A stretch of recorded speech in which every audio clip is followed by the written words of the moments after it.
गुरुजी, जय शुक्राना गुरुजी। गुरुजी के संगत से जो लोग जुड़े उनको अधूरा बिल्कुल न छोड़ें। पूरा सुनने से गुरुजी का आशीर्वाद मिलता है।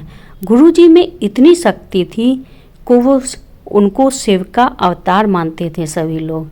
वह शिव जी के अवतार की तरह लोगों की रक्षा करते थे, लोगों को सुरक्षा में रखते थे।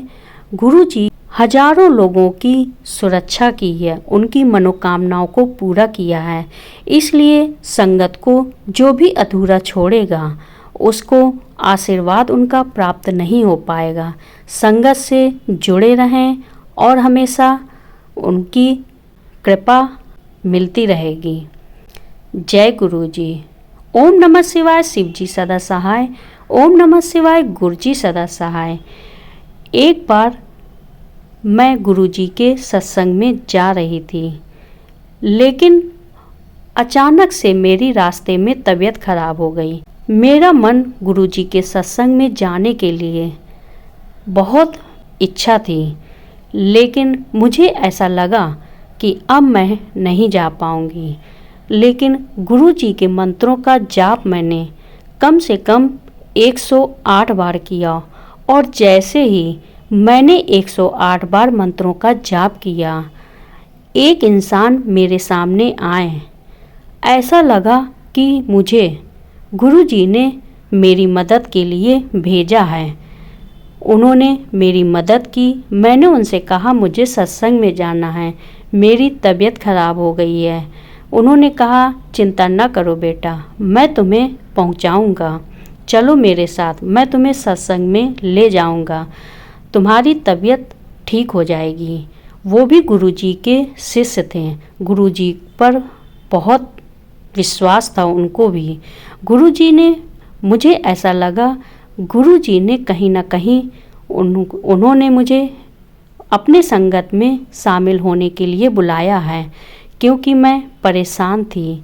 अपने घर परिवार में चिंता में हमेशा रहती थी, तो मैं गुरुजी के सत्संग में शामिल होना चाहती थी। गुरुजी ने मुझे सत्संग में अपने यहाँ बुलाया। मैं पहुँच भी गई टाइम से। ये मेरी एक कहानी है, सच्ची कहानी जो मेरे साथ हुआ है। मेरा विश्वास अब कभी डगमगाता नहीं है। मैं गुरुजी की हमेशा सत्संग 1 महीने में 1 बार ज़रूर शामिल होती हूँ। सत्संग को कभी छोड़ती नहीं हूँ। जब से मैंने सत्संग से मैं जुड़ी हूँ, मेरे घर में हमेशा खुशियाँ रहती हैं। उस दिन जब मैं सत्संग में गई, मेरी मनोकामना, एक इच्छा थी अपनी बेटी को लेकर। मेरी बेटी बहुत परेशान रहती थी, हमेशा चिंता में रहती थी। उसके अंदर एक निगेटिविटी आ गई थी। मैं उसको पॉजिटिव रूप में करना चाहती थी। फिर जब दूसरे महीने मैं सत्संग में गई तो अपनी बेटी को ले गई।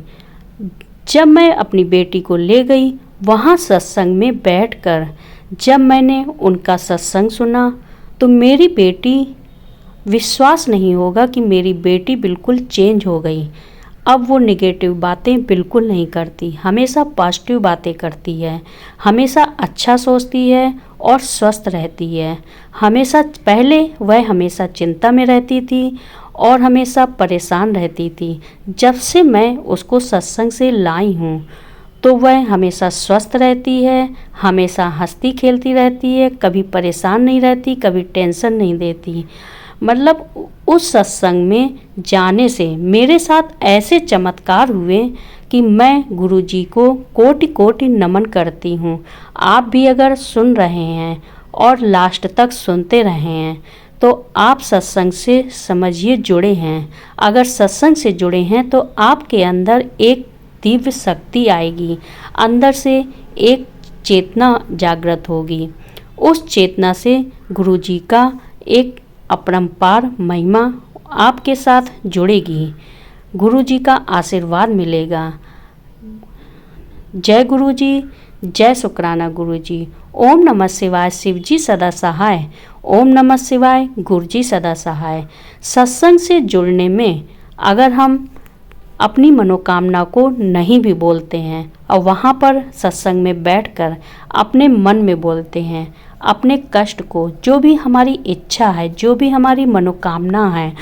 विश्वास करिए, विश्वास पर ही काम होते हैं। अगर आप विश्वास से, अच्छे से, श्रद्धा से और मन को बिल्कुल साफ करके, किसी के प्रति गलत भावना नहीं होनी चाहिए। उस वक्त जब आप अपनी इच्छा को, मनोकामना को बोल रहे हैं तो आपका वह जरूर पूरा होगा। इसीलिए गुरु जी को नमो नमो कोटि कोटि नमन। ओम नमः शिवाय, शिवजी सदा सहाय। ओम नमः शिवाय, गुरुजी सदा सहाय। गुरु जी को कोटि कोटि नमन। जय गुरु जी।